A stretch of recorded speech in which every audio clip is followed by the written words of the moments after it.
3차 시에서는 식물들이 꽃을 왜 피우는지에 대해서 말씀드리도록 하겠습니다. 네.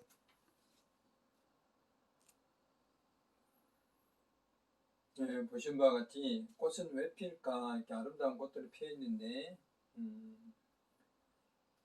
꽃들은 향기도 내고 또 다양한 모양들을 하고 있죠. 왜 필까에 대해서 알아보도록 하겠습니다.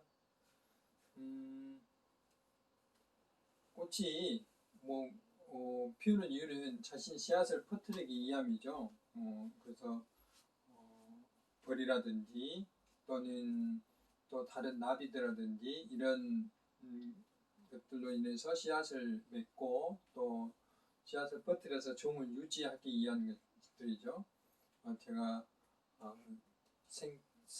생태계에 대해서 하면서 그 상수리 나무와 다람쥐에 대해서도 이야기를 한 바가 있는데 바로 이제 종족 번식을 이해한 것들이죠. 모든 생물들의 가장 중요한 일들이죠. 종족을 번식한다는 게. 그래서 그 장일식물이라는 것은 앞에서 보았던 주로 이제 봄에 피는 꽃들인데 낮의 길이가 점점 길어질 때 피는 꽃들이고, 국화라든지 이렇게 가을에 피는 꽃들은 이제 낮이 점점 짧아지고 밤이 길어지는 이런 꽃들이죠.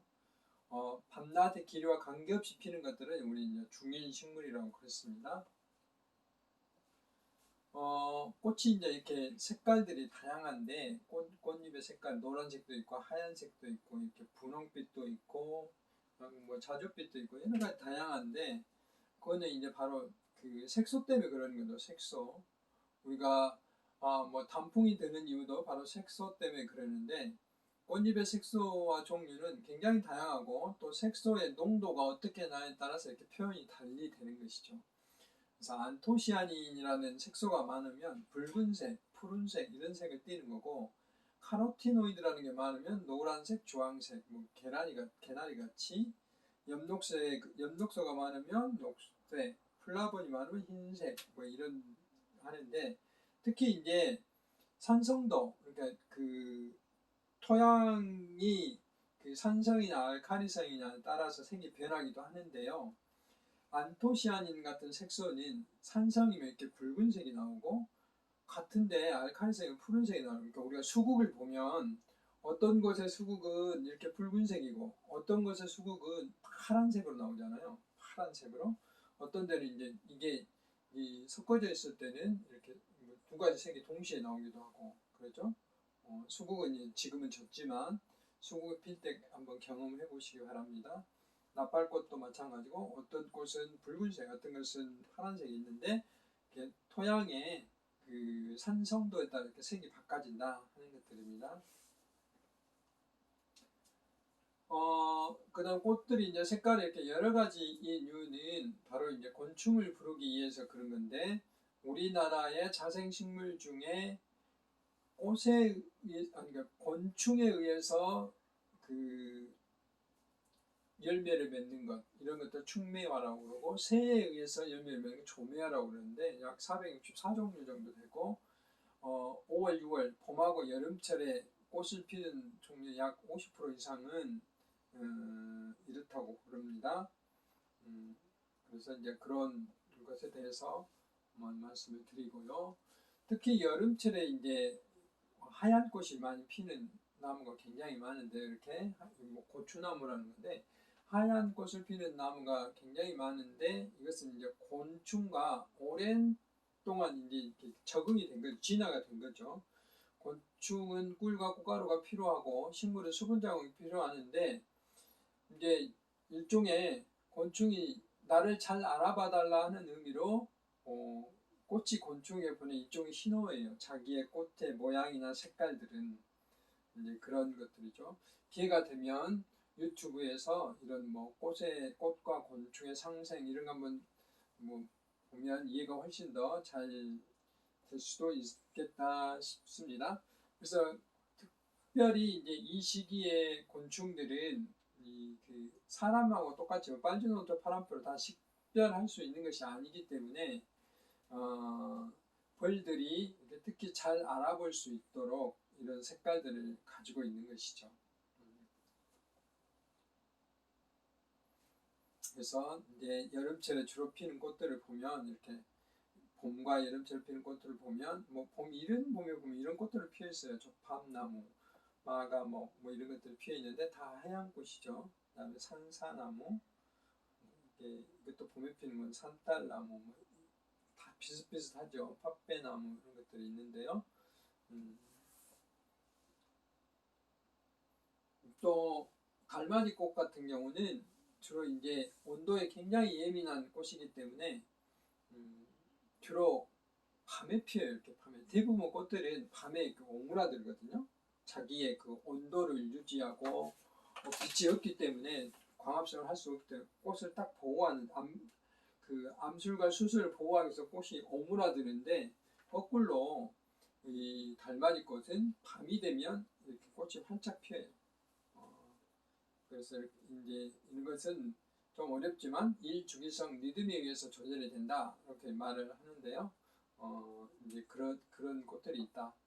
같은 달맞이 꽃이어도 우리 이제 요즘 뭐 최근에 들어와서 많이 있는 낮 달맞이 꽃은 거꾸로 달맞이 꽃이지만 낮에 이렇게 활발히 피어 있고 밤에는 오므라들어요. 이게 진짜로 달맞이 꽃은 그래서 이제 달맞이 꽃의 씨앗들은 뭐 여러 가지 양리 작용을 하죠. 우리가 봄에는 흔히 이제 아까 제가 강의 시간에 초창기에 말씀드렸다시피 잎보다 꽃이 먼저 핀 꽃들이 있는데 벚꽃, 자두, 살구, 매화, 목련, 진달래 굉장히 많죠. 봄에 피는 꽃들. 이런 것들은 되게 이제 그 봄에 피어야 되기 때문에 장일식물, 밤이 짧은 낮이 길 때 피기 위해서 이렇게 적응이 된 것들인데 되게 그러기 위해서 가을부터 준비를 하는 거예요. 봄에 꽃을 피우기 위해서 가을부터 그 꽃눈을 가지고 꽃눈을 준비해서 계속 보호하고 있어요. 거기에 영양분을 딱 저장하고 있다가 마치 우리가 달걀처럼 이렇게 고급 단백질을 저장하고 있듯이 이 꽃눈도 그렇게 영양분을 준비하고 있다가 이제 빛이라든지 온도라든지 이렇게 맞게 되면 탁 피게 되는 거죠. 그렇게 가을쯤부터 준비해서 겨울을 이겨내는 것이죠. 이제 이거는 뭐 중요한 것은 아니지만 우리가 이제 봄이 되면 매화도 있고 벚꽃도 있는데 우리가 육안으로 보기엔 두 개 다 비슷해요. 매화꽃이나 벚꽃이나 구별하기 쉽지 않습니다. 근데 이제 우리가 쉽게 구별할 수 있는 좋은 방법이 있는데 매화는 이렇게 가지에 딱 붙어 있어요. 이렇게 꽃자루라고 하죠. 꽃자루가 필지 않아요. 근데 벚꽃은 꽃자루가 길고 꽃이 달려 있어요. 버찌 열매하죠. 버찌 열매가 나중에 이제 벚꽃이 지게 되면 열매가 열리는데 이렇게 꽃자루가 있고 열매가 이렇게 딱 열리잖아요. 근데 매화는 그렇지 않고 바로 이제 매화의 열매도 가지에 딱 붙어 있는 거죠. 이렇게 그런 차이가 있어요. 산수유 나무와 생강나무인데 생강나무는 여러분들 거의 이제 못 봤을 텐데 꽃은 거의 비슷해요. 이렇게 산수유 나무처럼. 근데 얘들은 완전히 사는 것도 다르고 그 다음에 그 나무의 과도 달라요. 산수유는 층층나무과고 생강나무는 녹나무과예요. 생강나무는 줄기와 잎을 긁어서 냄새를 맡아도 실제 생강 냄새가 나요. 이것도 그 잎으로 약간 씹어보면 생강 냄새가 납니다. 생강 맛도 나고 주로 이제 산에 피어 있어요. 산에 열매가 이렇게 열리죠. 산수유는 이렇게 열매가 이렇게 생긴 게 아니라 약간 이렇게 타원형으로 생겨서 빨갛게 되죠. 열매가 붓죠. 산수유 마을, 지리산에 구례에 있는 산수유 마을에 가면 지금쯤 이제 열매가 있기 시작하겠죠. 그다음에 진달래와 철쭉은 이제 구별이 쉬운데요. 철쭉은 이렇게 약간 뭐 까만 점이 있다든지 진달래는 그런 게 없어요. 우리가 옛날에 뭐 객꽃이라고도 했죠. 그래서 진달래는 식용이고 철쭉은 식용을 할 수가 없습니다. 독이 있어서. 우리나라 한국 특산종으로 미선나무라는 게 있는데 꼭 이제 진달래처럼 생겼는데 하얀색 진달래라고 생각하시면 돼요. 이렇게 미선나무라는 것도 있고, 아까 배초향 방아잎에 대해서 이야기는 우리나라 허브라고 이야기를 했는데 나무 허브예요. 이건 나무 허브. 우리나라의 나무 허브 약초와 향료로서 사용되는 건데 거의 성분이 비슷한데 이파리도 거의 비슷하잖아요. 근데 산초나무라는 게 있고 초피나무라는 게 있어요. 이렇게 이렇게 이파리가 톱니처럼 이렇게 거칠게 되어 있고 가시가 이렇게 나란히 되어 있잖아요. 이게 마주나기라고 하는데 가지가 나란히 나고 톱니처럼 되어 있는 것을 우리는 초피나무. 가시가 여기 있고 여기 있고 어긋났잖아요. 가시가 어긋나고 잎이 훨씬 부드럽죠. 둥그럽죠. 이런 것들을 우리는 산초나무. 근데 냄새는 거의 똑같아요. 호흡처럼. 그래서 이런 것들은 이거는 이제 경상도라든지 우리 지역은 순천이나 광양 같은 데는 뭐 추어탕이라든지 또는 심지어 김치에도 이걸 넣거든요. 그러면 그 향이 독특해요. 적응이 안 된 사람들은 잘 못 먹죠.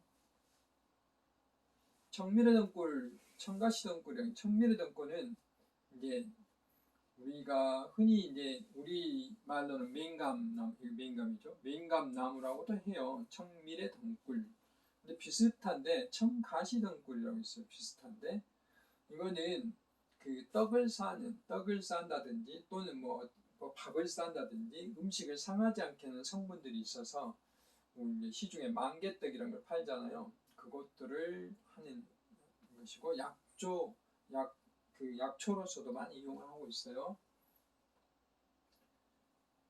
그런가 하면은 아예 꽃잎이 없어서 과일이죠. 무화과. 그러면 꽃잎이 없는데 이거는 꽃이에요. 꽃. 열매처럼 보이지만 이게 꽃이다 이 말이죠. 맨드람이나 무화과는 작은 꽃이 많이 달리지만 겉으로는 꽃처럼 보이지 않는다 이 말이죠.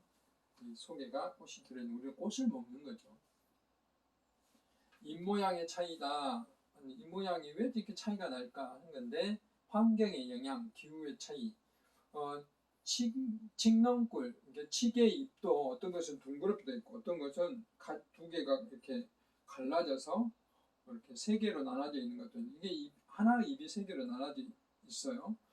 이런 것들은 실제로는 진화한 것이라고 그래요. 바람이 잘 통하게 하기 위해서 그렇게 변했다고 그러는데 환경에 따라서 기후에 따라서 이파리의 모양이 바뀌게 되는 거죠. 우리 대표적으로 이제 강원도라든지 저기 시베리아라든지 북유럽이라든지 이런 데는 침엽수들이 많잖아요. 소나무처럼 뾰족뾰족한 이파리도 많잖아요.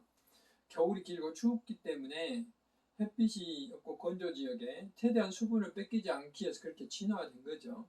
반면에 동남아처럼 아까 제가 그 남대림 완도에 있는 북가시나무 이런 것에 대해서 호박나무에 대해서 말씀을 드렸는데 나뭇잎이 크고 넓적해요. 빛을 많이 받아야 되고 또 수분과 열을 잎에 난 구멍을 통해서 바깥으로 내보내야지만이 얘들이 그 열 때문에 그 나무가 뜨거워져서 죽는 것을 예방할 수 있기 때문에 이파리가 되도록 넓어야 되는 거죠. 그래서 이렇게 환경과 기후에 따라서 잎 모양이 다르다 하는 거, 종에 따라서도 다양한 잎 모양을 하고 있죠. 그래서 이렇게 뭐 잎의 모양이라든지 뾰족한 모양이라든지 종마다 굉장히 많은 이양을 하고 있는데 이제 요거는 굳이 아실 필요는 없지만 독일의 그 막스 플랑크 식물 육성 연구팀이 연구한 바에 따르면은 그 LMI1이라는 단백질이 이 턱잎을 작게 만들기도 하고 잎의 형태를 만드는데 핵심적인 역할을 한다는 것을 알아냈어요. 그래서 일반적으로 나뭇잎 모양은 뭐 이거 외에도 굉장히 많은데 이렇게 원형과 비슷한 거, 타원형, 뭐 여러 가지 모양들로 이루어져 있는 것이죠. 뭐 이렇게 창 모양, 칼 모양 되어 있는 것들이고 이런 다양한 모양으로 나뭇잎들이 있다 하는 것을 말씀드리고요. 그 다음에 이제 식물의 상생과 경쟁은 건강한 생태계를 위한 자연적인 균형을 이룬다라고 이야기를 했는데 이제 우리가 그 생태계를 우리가 그 건강하게 유지해야 되는 것은 결국은 그 지구 전체계의 생태 또는 환경을 보존하는 것도 있고, 그렇게 되는 것은 결국은 우리가 그 식물로부터 생태 서비스를 많이 받고 있기 때문에 그래요. 여기에서 나오는 수많은 약재들, 지금 아까 타미플루 그 성분도 식물에서 뽑았다고 그랬죠. 그런 약재들, 그 다음에 그 식물로부터 오는 과일이라든지 식량, 아까 꿀이라든지 이런 것들이 이 전부 다 생태 서비스라고 할 수가 있는데, 이런 것들은 앞에서 제가 잠깐 설명을 했지만 유전 자원 접근 및 이익 공유라는 그런 협약이 있어요. ABS라고 하는데, 2010년도에 그 생물 다양성 협약이라는 것을 세계의 많은 나라들이 모여서 했는데, 이 나고야에서 했어요. 일본에. 이 협약은 모든 생물 종들을 보호하기 위해서 마련된 협약인데, 이 안에 특히 ABS 협약은 유전 자원 접근 및 이익 공유의 협약은 우리나라가 가지고 있는 어떤 유전 자원을 다른 나라가 이용하려면 우리나라하고 협약을 해야 되고, 또 그 이익을 서로 나눠 가져야 된다는 거죠. 이것은 이제 개발도상국들, 특히 아프리카나 남미에 있는 나라들은 그 유전 자원들은, 식물 자원들은 굉장히 많은데, 그것들을 그 안에 성분을 뽑아내고 어떤 그 약제화하고 이익화하는데 기술이 부족한 거죠. 그런 것들은 선진국들이 함으로써 이익을 그동안엔 선진국들이 독차지했는데, 지금은 그것을 서로 나누어라 하는 협약이에요. 이것이. 그래서 이것은 두 가지 목적이 있어요. 하나는 그 생물 자원에 대한 그 어떤 그 독립권, 자기가 어떤 그것을 주장하는 거고, 재산권과 비슷한 것을 보장하는 거고, 또 하나는 함부로 선진국이 식물들을 이렇게 개발하지 못하게 하는 생태계 건강을 위한 두 가지의 어떤 목적이 있다고 생각할 수가 있습니다. 그래서 오늘은 그 전체적으로 그 식물 이용 사례에 대해서 설명을 했고, 또 식물의 계절적인 특성에 대해서도 이야기를 했습니다. 또 지구의 생명력을 불어넣는데 남조류가 이와 같은 역할들을 했다. 그리고 덩굴 식물에서는 여러 가지 상생과 갈등, 그 다음에 이 덩굴뿐만 아니라 일반적인 그 식물들은 타감 물질이라는 걸 분비를 해서 서로 경쟁하는 역할들도 하고 있다라는 말씀을 드렸습니다. 그리고 꽃을 피우는 이유는 결국은 식물이 그 종자를 번식하기 위해서 그러는데, 꽃의 색깔이나 꽃의 모양들이 이렇게 많이 달라진 이유는 이제 거기에 찾는 곤충들과의 관계들, 이런 것들이 있어서 꽃의 여러 가지 색소들, 이런 것에 따라서 다르고, 잎의 모양은 기후라든지 환경에 따라서 잎의 모양이 굉장히 다양하게 이제 변화가 되어 있다 하는 것에 대해서 말씀드렸고, 기화식물과 또 생태계 교란식물의 어떤 비교 차이에 대해서도 말씀을 드렸습니다. 오늘 3차 시에서는 이와 같이 식물에 대해서 다양한 이런 말씀을 드렸습니다.